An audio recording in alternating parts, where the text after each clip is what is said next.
Hey, it's Kathleen. Have you ever felt like you're losing yourself in relationships, always giving, fixing, or putting others first? Well, I made something just for you. It's a free guide called The Path Back to You. Inside, you'll find a self reflection quiz, 5 simple practices, and journaling prompts to help you reconnect with your voice, needs, and boundaries. Grab your free copy at kathleenkillen.com/free guide or check the link in the show notes.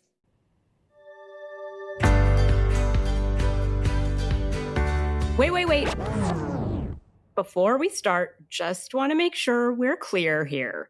While this podcast talks about sobriety, mental health, and addiction, it is not meant to replace professional medical advice. Welcome to Sisters in Sobriety. I'm Kathleen. And I'm Sonia. And we're ex-sisters-in-law, brought together in marriage and bonded through our sobriety journey. Join us as we talk sobriety, addiction, and everything in between. You're in for quite a ride. And our Substack is buzzing with amazing content, from creative mocktail recipes to insightful courses and reflective exercises. There is something for everyone. Don't miss out. It's a great way to add some extra joy and depth to your journey. Check it out. Today, we're honored to welcome Dr. Sharon Martin to the podcast. Dr. Martin is a licensed psychotherapist and author with over 25 years of clinical experience. She specializes in helping adult children recover from difficult childhoods and navigate the complex issues that often stem from growing up in dysfunctional families.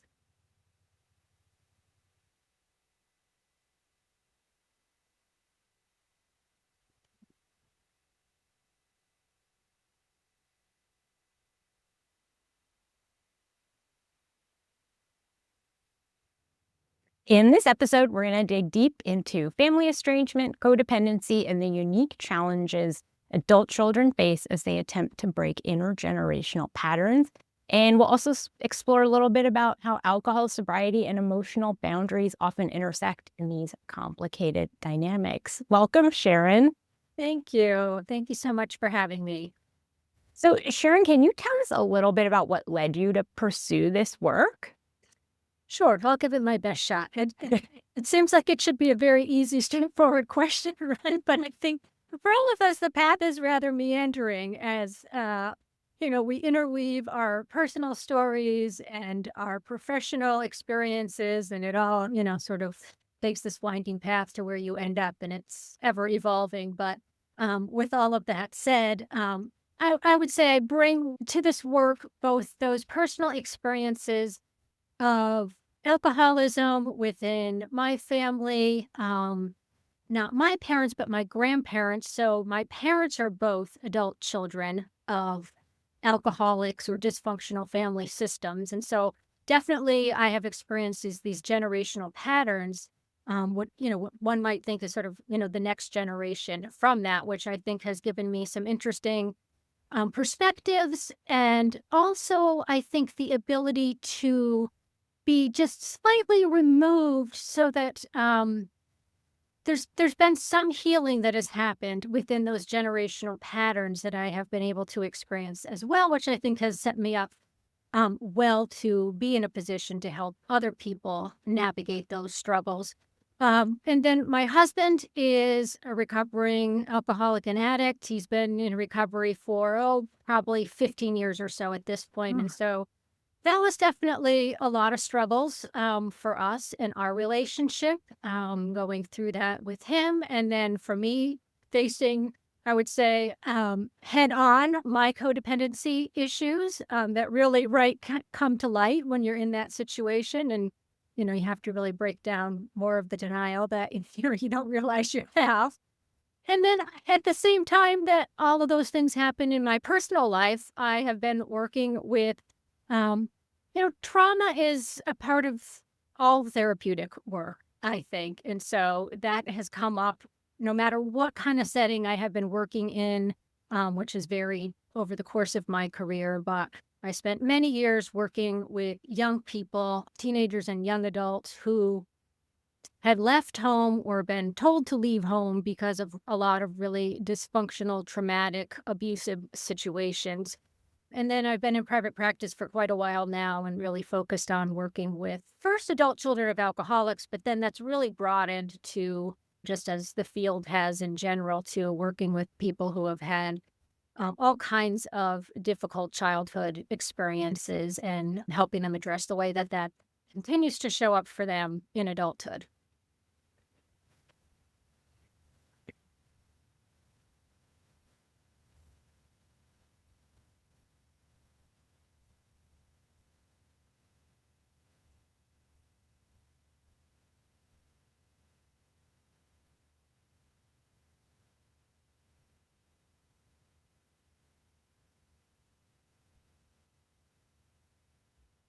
Yeah, what I have seen in my practice, and I'll say this lines up really closely with what we see in the research as well, is that there is a pattern of mistreatment in the relationship so that the adult child feels like this is not a emotionally safe relationship for me. It is not respectful. It is not mutual. It is not fulfilling. So there's a variety of ways that that might come across or manifest itself in the relationship. But I think one of the really important things to know here is that this is not a one-off. It's not a really bad argument that just happened one day. This is something that has built over literally years of experiences of feeling like this is not just not a fulfilling, but like I said, not a safe relationship for them to be in.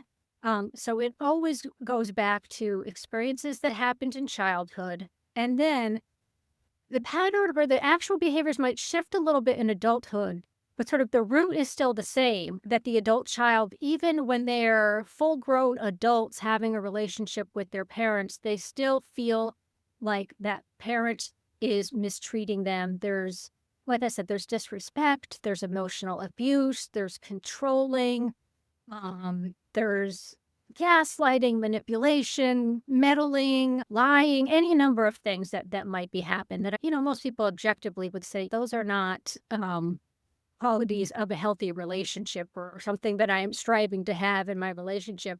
And then the other core piece of this is that there have been repeated attempts to try to fix the relationship, change those dynamics, seek amends or efforts to change it that have either fallen short or just not materialized at all. So again, I think that's important to note that it isn't like, oh, I never said anything, or nobody's aware that there's an issue or that we're not getting along or I'm unhappy here. But again, often at least from the adult child's perspective, there's a feeling that the parent is unwilling or unable to sort of do that repair work. They're not able to sort of go there emotionally and take responsibility for the hurtful behaviors, the harm that they have caused, where they might be making apologies, but no behavior change follows up, or there's promises that are broken and things like that. So it ends up really being the last straw for people that they feel like they have exhausted all of their other options. It's not something that anybody wants. And I think this is something that's really misconstrued in the media and on social media, is that adult children are sort of callous and they don't care and they're not making an effort. They're not communicating. They're just, saying I'm done and, cutting out of the family or of the relationship with their parents. But my experience with people is completely different, is that they care so much and they have tried so hard, and it is so heartbreaking. And they would, I think, really do anything that they felt that they could to try to make this a functional relationship. And it just is not possible, again, after years of efforts to try to make that happen. Dr. Martin, so you actually touched on my next question, which is, so let's say someone does cut ties with their parents, and there is that feeling, right, that they're being judged for being callous and, just like they're not attached at all to their family. So how can they navigate that guilt or societal judgment that comes with that estrangement? Asking for a friend, you know what I'm saying? Yeah, exactly. And It's huge what you're talking about, the guilt and the shame that people experience, because there is a lot of judgment. So that's not, something that they're just making up. There is a lot of judgment out there. There's a lot of messages that are telling us, sometimes very specifically from friends and other family members, there's that pressure. You need to reconcile. You should just kind of suck it up. And this is how families are. And, just sort of get with the program here. But we also just, in our culture, get all of these messages that family is so important. It's, those are the most important relationships. They have to last forever. And again, like that you should just tolerate whatever mistreatment your family is throwing at you because they're family. Like that's a free pass, for people to behave poorly. But anyway, I mean, back to your question of when you're in that experience, one thing that you want to think about is trying to separate out really what's right for you and trying to build on this self-trust and understanding your own experiences so that you can make a decision about what's right for you versus what other people or again society at large what they think is right for you. One way we can do this is trying to remember that the other people who are casting judgments, they really don't know your particular situation. And what I have found is a lot of those people they're assuming that your family is more functional than it is. And this seems to be true, even if you have said to them, my parents have done X, Y, and Z, and, you've kind of laid out some of it. It's like it doesn't really land for some people. And again, I think maybe there's sort of a denial that people have that we don't want to believe that families are abusive, that parents can mistreat their children. That's a really hard, painful truth for people to understand. And so I think for us to, sort of give the compassion to the adult children in this situation is actually requiring us to face that reality that there are some really horrible things that happen within families and that have happened to this particular person that that is, in this situation of needing to cut ties with a parent or a family member. So and you can try to work with that guilt there and trying to separate out, saying, okay, like I really know what my experience is. I know what has happened to me. And sometimes we need a sounding board. This is where, a therapist can be helpful or even, a really trusted friend who can really go there with us and understand what those experiences were like.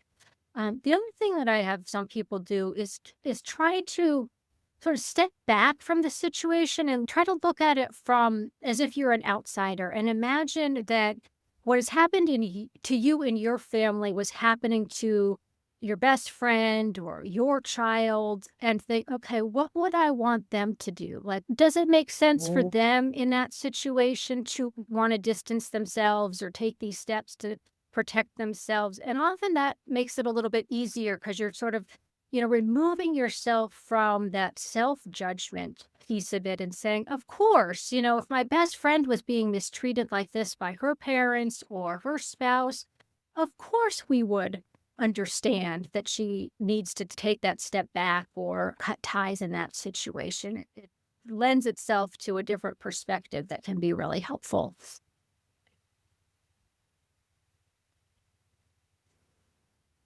Yes. Yeah.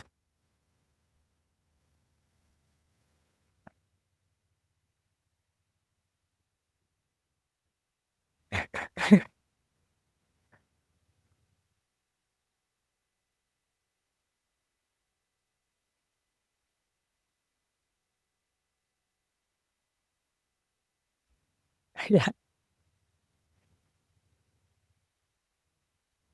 Yeah. Oh. Mhm. It's-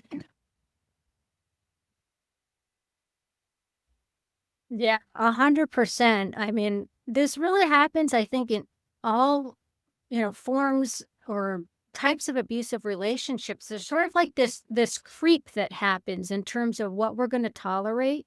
And often people will have in their mind okay, and I think we could probably say the same about addiction is like when it gets to this point, that'll definitely be the line at which I'll realize that this is a problem. And then that line just keeps getting pushed back and back and back, right? And then suddenly, we're like, how did I let this happen? How am I tolerating this behavior? I knew that that wasn't, something that was going to be okay with me. But I think going back to, what you were saying, Kathleen, is that when you grow up in a dysfunctional family where there is a lot of abuse and mistreatment that's happening, is that's all you know. And so you you don't know, and you really shouldn't be able to fault yourself here for not realizing that a lot of things that are happening in your family are dysfunctional. And again, this is where having somebody you can sort of bounce these ideas off of and really just get that reality check to say, like what an example is, I think a lot of manipulative behavior that happens in relationships, people do not realize that it is manipulative No. behavior, right? Because they're so used to it. It's like, oh, if your mother is always, manipulating you with guilt trips, you just think, oh, that's just how my mother is, or that's just how all mothers are. Right. No, that's number one, not how all mothers are, and not a healthy dynamic in the relationship. And so when somebody can point that out to you, then there is that space for you to start gaining some more acceptance and awareness of what's going on here. And that then allows us to say, okay, this is not healthy for me. And it is okay, right? Because then once we name it as a form of abusive behavior, or something along those lines, I think that also helps break down the denial for us. Because otherwise, right, we can just say, oh, I see this list of abusive behavior contains emotional manipulation, but if I don't really know what that looks like or recognize it happening in my relationships, then that really hasn't helped you that much. Yeah. Dr. Martin, how would you define healthy estrangement if there is such a thing? It's an interesting question. I mean, because I actually think that estrangement can be extremely healthy. It can be a very emotionally healthy choice for people when you are stepping away from a relationship that is not good for your emotional or physical well-being, right? Then you are certainly doing something to promote your own well-being. Um, but I think also we might just sort of answer that question thinking about it being a decision that is well thought out, that it's not, again, that spur of the moment, that it is something that you have, consider how are you going to cope with that? There's, even if you're the one who is making the decision, it's a really painful decision. And so to think, I would say it would be sort of unhealthy, if you will, here to think, oh, I can just do this and that's going to solve my problems and how I'll feel better. And not that I think a lot of people are really going into it, thinking that, but I think that that would, sort of set you up for it being more difficult in your healing. But realizing that cutting ties is often what is sort of giving you the space and the bandwidth to do more of the healing. What I always say to people is when you're still in an abusive relationship, it's really hard for much healing to take place because you're just dealing with the ongoing the constant onslaught of those abusive behaviors. And so it's like you're treading water, and often it's that stepping away that then allows you to have more resources, time, energy to put towards some of the healing work that you need to do. And for some people, that might mean later on they want to reconsider or think about whether they can have some relationship. I would say, like, not all estrangement is a complete cutoff for sure. For a lot of people, probably the majority is it's some variation of I am intentionally taking, some space, some distancing myself in some specific ways, but I might have some contact, or that may change over time given, life circumstances and, people change over time. And so it's not uncommon for people to kind of have this on again, off again dynamic in the relationship as well. So you alluded to this a little bit, like sometimes people might change, but what might lead to reconciliation if there's been estrangement that is starting to soften, but what might lead to that reconciliation? Well, again, if we think about this probably in a healthy situation, it might Mm-hmm. be a situation like, for example, if the parent had a substance use problem and you know that Mm-hmm. your parent has now gone to treatment and has a chunk of sobriety and has, been to therapy, and there's some concrete signs that something has shifted, that they're doing some of that work that needs to happen. Well, then that might be a situation where it would make sense. You say, okay, I have some information that's telling me that things might be different. And so that might be something that could work. Right. So I would say that's probably a good situation in which reconciliation might be successful. I would say, unfortunately, what often happens is it's sort of like we're really just having wishful thinking and we want things to be different. Or again, there's a lot of promises.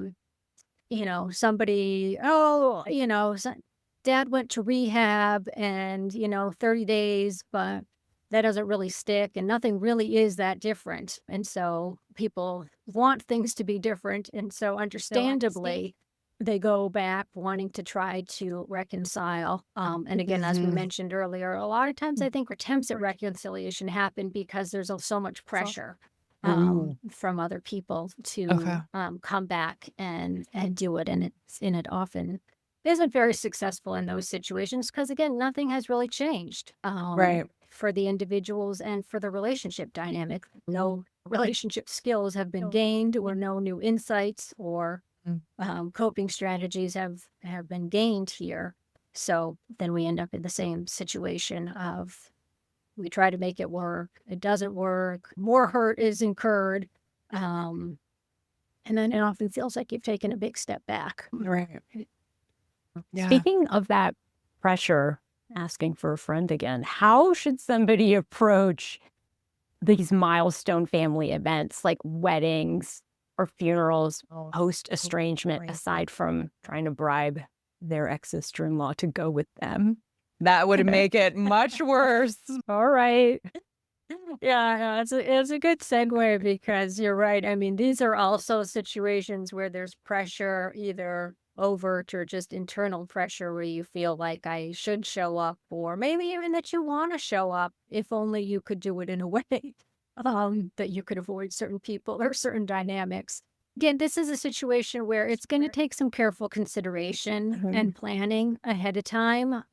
You don't want to just go without any plan. And you also want to really consider, what do I have to gain? What am I hoping to get out of going to this family wedding or the funeral? How likely is that to be the outcome? And also, what do I have to lose? And again, for some people, that's thinking about, if this doesn't go well, do I have the capacity to handle that setback? Again, and that's going to depend on, sort of where you are emotionally, where your mental health's at, where your sobriety's at. And considering, right, because maybe that's not something that is going to be the best decision for you now, but, 5 years from now, 6 months from now, you might be in a different place where you feel like, even if it doesn't go well, I could weather that storm and come out okay. And that's a chance I'm willing to take. But you can also think about, what are the alternatives that you have? Is there a different way that you could mark this occasion that could still feel meaningful, but that doesn't involve re-engaging with a particular person or the entire family? For example, if, your beloved niece is getting married, but you don't feel like going to the wedding is something that's going to be okay for you because of the estrangement. Maybe there's a different way for you to celebrate her marriage that's just sort of, again, a little bit outside of the box. And again, I mean, I think that can work for various different things. Yeah, and a lot of people just get creative with, how are you going to spend the holidays? Sometimes that's creating your own chosen family, really developing other relationships, meaningful things that you can do that aren't the traditional ways of celebrating some of these events or occasions. And that takes time. It's not something that you can just the first year have figured out, how am I No. going to celebrate the holidays or birthdays or Mother's Day or any number of things. We just keep working at it until we figure out what is going to feel okay for me. And again, that might even be different from one year to the next as you go through your healing process and developing your support system as well. How do you differentiate, Dr. Martin, between estrangement and then avoidance? Mm. Well, I think there are some overlaps, perhaps. Estrangement feels more intentional, that this is a decision that I have made rather than it's just, I don't want to face what's going on. Because if we're having an estrangement, this is a decision that I have made, that I am not just not taking your calls. It's I'm purposely not doing this. And I understand the reasons why I'm doing it. And I think maybe I'm also looking for some healthier ways to cope with it. Whereas avoidance feels like maybe I just don't want to, or maybe more so I don't know how to. And I'm just going to kind of stop there. But I feel like the estrangement is, but I'm going to figure out how can I deal with this? How can I get through this in a way that's going to be better for me? I don't know. I mean, I'm curious if either of you have any thoughts on that as well. It's an interesting question. I mentioned Yeah, it to my therapist last Yeah. week that I worry that it's avoidance. And she said, you have a tendency to gaslight yourself. Well, I mean, I might even say the fact that you're bringing it up to your therapist probably means it's not avoidance. I mean, Yeah. I right? think so too. If yeah. you were really just not talking about it at all, that would really feel like full-on I think so avoidance. too. Yeah. I think from my perspective, I agree. Like it's more intentional if it's estrangement rather than avoidance. And I think it's looking at how you show up. So for you, Sonia, you haven't avoided difficult conversations with your No. family. Yeah. It's not like you've avoided that. It's that there are, significant behaviors that are not healthy for you. So I think it's looking at that too. Like, have you had any sort of difficult conversations with those family members? Like, that can be a sign that you're avoiding something if you can't have those conversations or even attempt to. That's different. Yeah, I get that. Like also, it's over a long period of time, right? Like you mentioned, Dr. Martin, this is not like a split-second decision. This is usually something that happens over a period of time. That might be an important piece of it as well is, I mean, we all avoid certain things and, right, I mean, that's, a very common coping strategy. And so on the other hand, I think it's also a place, for some self-compassion if you recognize that you are avoiding something that's difficult. And again, I think this goes back to, we've been talking about denial. Avoidance is closely related to denial. I want to face the reality of the situation or just how painful it is. And again, for us to really move through this in a way that's going to be healthy and healing for us is we have to face the reality, the pain of it. And while we may still be choosing to have the estrangement, the distance, we're not avoiding the reality of what has happened, and we're not choosing to not face it for ourselves, because again, that's where we get stuck. There's not going to be the healing that we're looking for if we're avoiding what has happened to us or what is happening in our family. Yeah, that does make sense to me.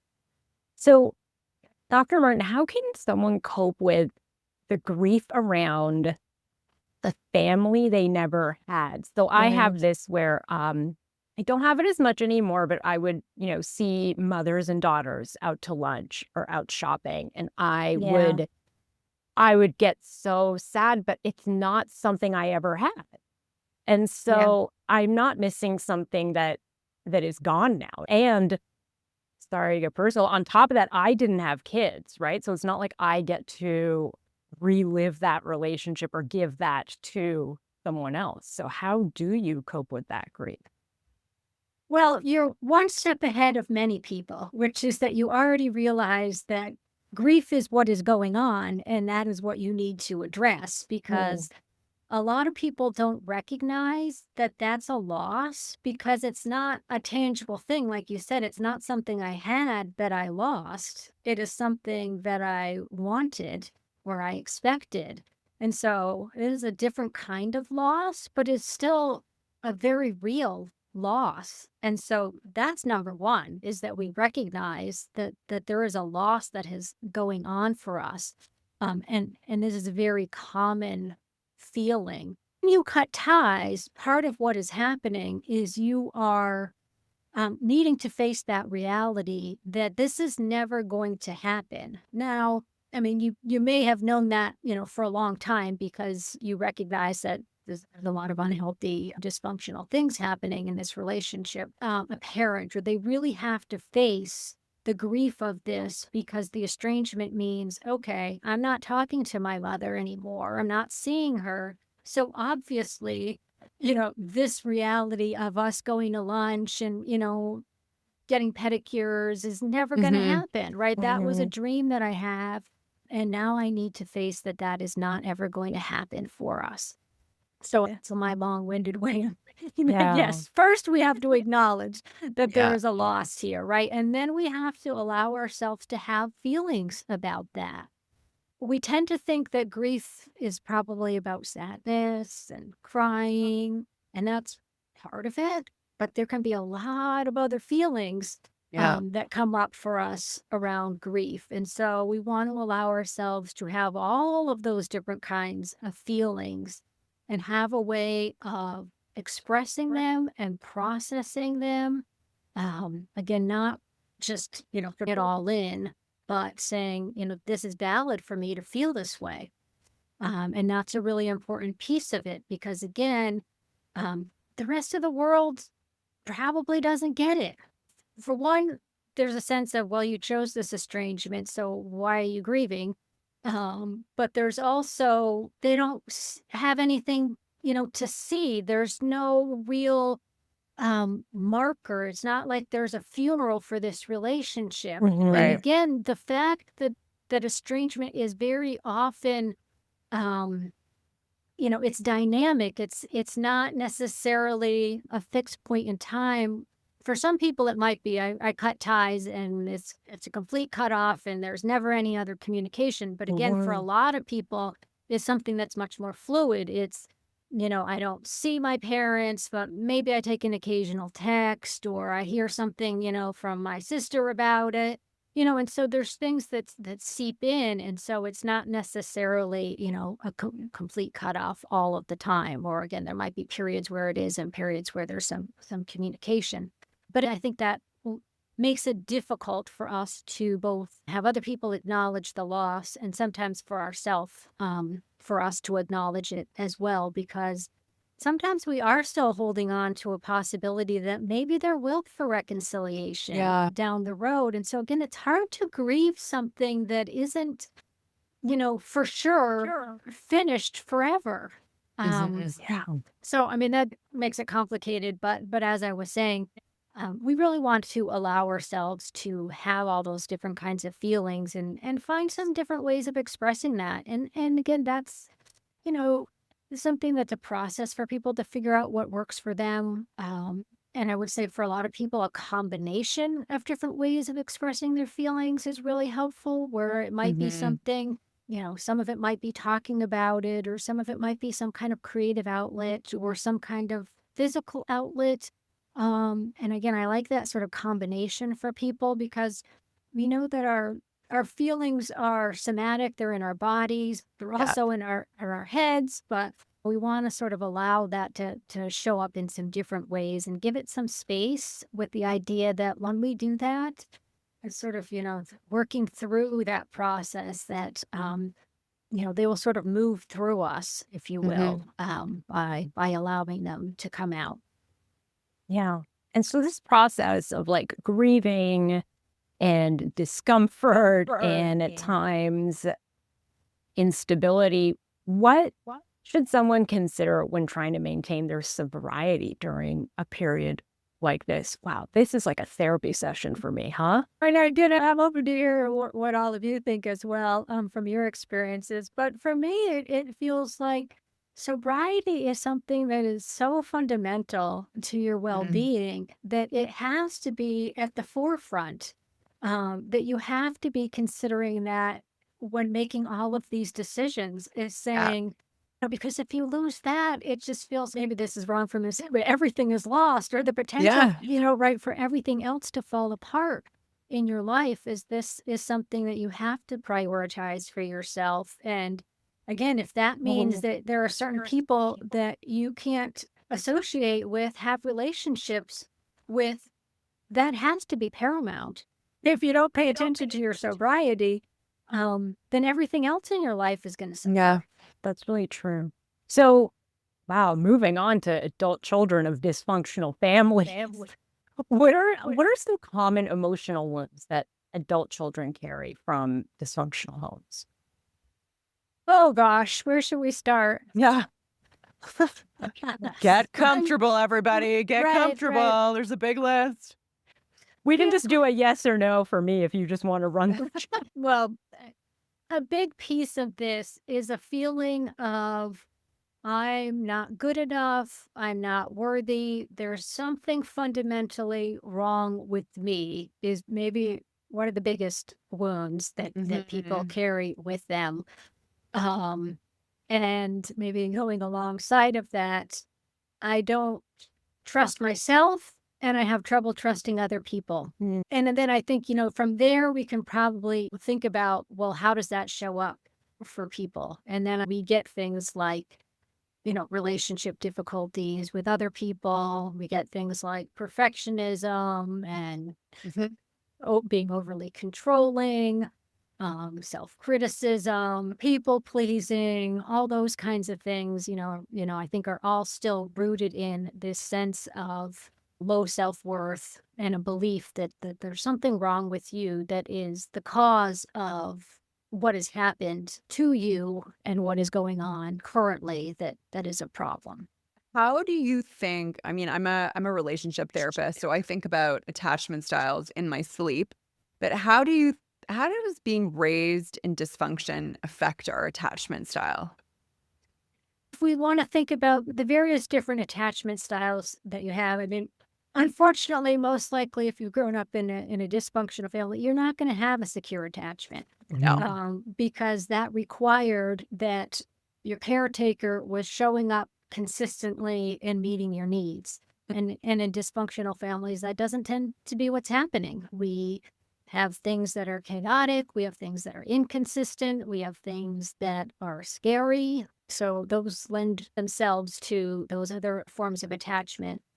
And as we know, then these become kind of the blueprint for the other relationships that we have in our lives.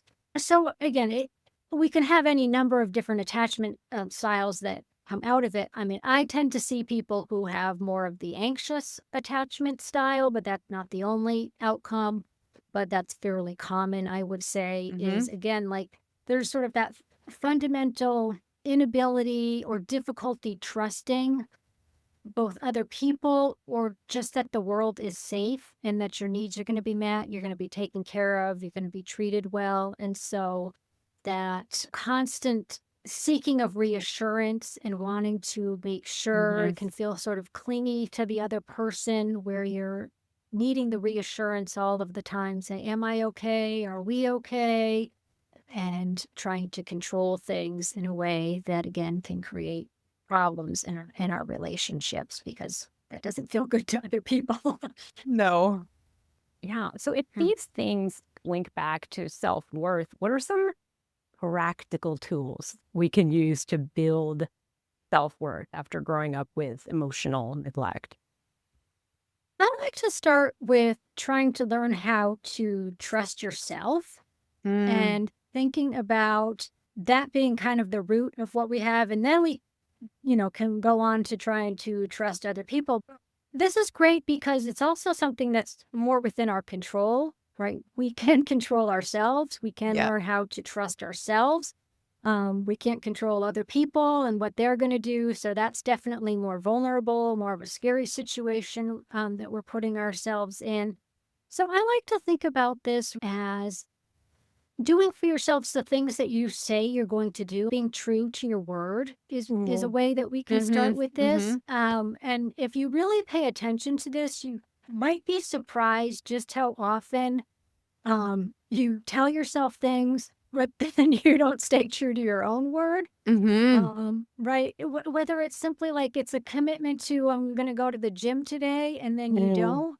You think we can think about that in a number of different ways, like it's sort of a habit or it's a self-care thing that I'm not following through. But if you frame it as self-trust, Mm. it looks a little bit different, and you can intentionally think about, okay, I'm going to set out with these intentions, and then I'm going to make sure that I do them. And you want to choose things that are really doable, like really basic things that you're like 99% sure that you can follow through on and do for yourself, because that is how you're going to build the self trust. If you choose something that's like, well, I might be able to do it or I might not be able to do it. If you don't do it, then you're just sort of putting another check mark over here in the I'm not trustworthy. I don't do what I say I'm going to do. And what we want to do is set ourselves up for success here and say, okay, I'm making a commitment to myself and I'm following through on it. And we do it repeatedly, repeatedly, repeatedly with various things. And that becomes just that foundation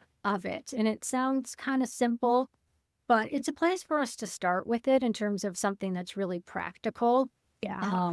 And I would say it's even better if you can write it down and, see it in black and white, Yeah. put that on your calendar or somewhere where you're really keeping track, because it just reinforces it. And you can even say to yourself, look, I showed up for myself. I met my needs. I did what I said I was going to do for myself. I am prioritizing myself in these very simple but important ways.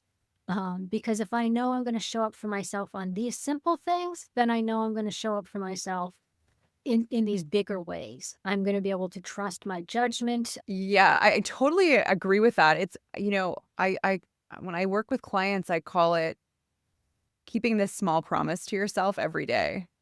Yeah. And literally, we will choose the smallest thing you could think of. I'll say, if it's important to them, drinking a glass of water when they wake up Mhm. and doing that for a certain number of days just to keep a promise, just a promise to themselves. So, because if you start with big things and if they fall off, then that shame cycle comes back, the guilt comes back. I'm not good enough. I can't even keep this promise. But if you start really, really small, most people can. Yeah. Yeah, absolutely. I mean, that's really the key to it, because again, we sort of, we're doing the opposite if we, choose something that is too big of a goal or too big of an intention. We want to make it sure that we can Hmm. do it. How can trauma from childhood resurface in early sobriety? Well, I think part of what we're talking about here is that the substances have been kind of a shield. It's been, Yeah. kind of a way to numb out, to avoid, to deny, to not have to deal with some Mhm. of that. And so what I tend to see is, or maybe one of the barriers that makes it hard for people to stay sober in early sobriety, is that they start having a lot of feelings. Mhm. And some of that is obviously what's going on in the here and now, but there's a lot of old stuff that has piled up, if you will, right? There's a lot of stuff that hasn't been dealt with. And so once we sort of start peeling away the drugs and the alcohol, then it just starts sort of spilling out in ways that Oh. oftentimes people aren't prepared for, Mm-hmm. or they don't have the coping skills to deal with. And so, I mean, I think this is why support is so important, is that if you could be left very vulnerable, I think, Yeah. to the effects of the trauma. We could think about this as the substances as a way to self-medicate, right? And so if Right. we take away that medication, Mm-hmm. right, then all of the symptoms are going to show up again. Absolutely. Yes. I think that's I'm sure something that many of our listeners can relate to. Yeah, and then it's very overwhelming. And then Mm-hmm. again, as you were saying, I mean, then we're right back into the shame and Yeah. I'm not good enough, or I'm never going to be able to do this. So again, going into it knowing this is really important, and making sure that there's support, that we're simultaneously learning how to deal with our feelings, having, safe places to do that work, so that we're not all alone in it. Mm-hmm. Mm-hmm. We hear this term Mhm. reparenting yourself. What is that, and what does it actually look like in daily life? Yeah, reparenting, I think, comes from the idea of some of the things that we were talking about, because I think it's also rooted in acknowledging that you did not get Mm. from your parents what you needed. They did not meet your emotional needs. Mhm. And also the acceptance that they are not going to meet your emotional Right. needs going forward. Mhm. And so instead of continuing to go back to them to try to get your emotional needs met, we're now saying to ourselves, I recognize that this is not possible. My parents are not going to be able to meet my emotional needs, but I can do this for myself. And Mm. there's something very empowering in this, to recognize that I can do this for myself. I can be a loving parent to myself. And again, for some people, I think this terminology is really powerful, and it feels really good to feel like I am, giving myself the love, the unconditional love, the acceptance, um, the attention, all that good stuff that parents are supposed to give to their children, that we can do that for ourselves. Other people might say, that's kind of corny, or I just don't really resonate with that. In which case, I mean, I think you can do a lot of the same kind of work, just thinking about it as self-compassion. So whatever, works for people. But again, just coming from it from this standpoint of saying, what would a loving parent Mhm. do in this Right. situation? Yeah. And if you didn't have one, I mean, you probably still have a good idea of Mm-hmm. it. But again, there's also lots of models out there, real people that fictional people. We can craft an idea of what a loving, caring parent would do. And Mm-hmm.